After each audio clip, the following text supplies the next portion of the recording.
Hey all, and welcome to the Reinhartz Rundown. As part of our COPD series, we're going to be reviewing clinical pearls and disease management tips to help you in symptom control for COPD patients. Today, we'll be doing a quick recap on the different causes of COPD.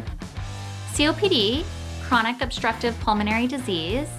We know COPD, and we are probably familiar with it as a disease associated with significant airflow limitation and lung damage. This is usually caused, of course, by cigarette smoke, and that is absolutely true. Most often, this is direct inhalation by a tobacco user or through secondhand smoke from cigarettes, cigars, hookah, or e-cigarettes. Another relevant factor here is the discussion of cannabis products.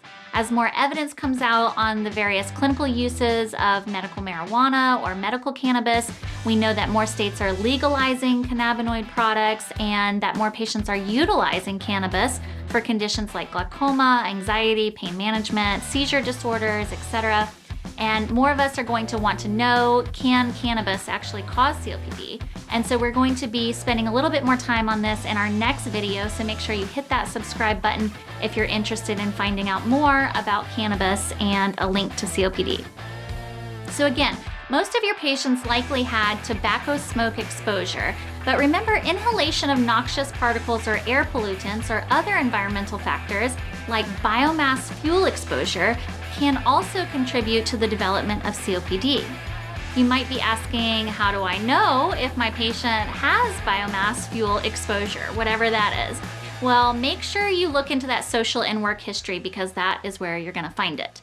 Biomass fuel exposure would be something like burning wood, animal dung, or coal. So this is where we got to think. Patients that worked in forestry, those who maybe are from developing countries who worked or cooked over an open fire for decades.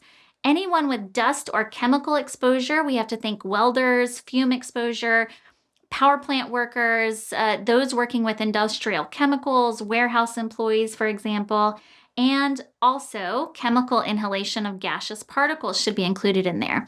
So even our patients who use bleach, cleaning disinfectants, and have been inhaling those daily or weekly for an extended period of time are at increased risk for lung disease, as well as patients who have had pesticide exposure, like our lawn and gardening professionals.